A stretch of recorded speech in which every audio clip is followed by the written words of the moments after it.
Mga dudong, konting linis-linis lang, oh. Tingnan nyo naman. Panda Night. Pakita ko lang sa inyo yung napulot kong mga sapatos. Maganda pa nito, konting linis lang. So, ayan, nilinisan ko. Meron akong panglinis dito yung pang-spray. Hindi mo na kailangan labhan. Tingnan nyo naman yung swelas niya, di ba? Eh, makikita nyo kung gamit na gamit dito sa likod, eh. Ayan, oh. Kita nyo? Oh. Hindi pa siya masyadong gamit. Tinapon na nila. Madumi lang, tapon na nila or ayaw na nila. Di ba? Ito, original po yan. So, ka-size ko. At syempre, itong panda. Di ba?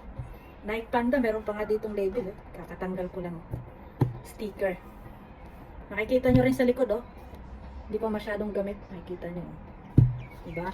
Ayan. So, ganun din. Inisprehan ko lang din. Saka, konting punas-punas. So, ang ganda pa nila.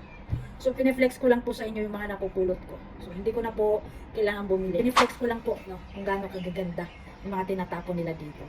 So, yun muna. Bye-bye!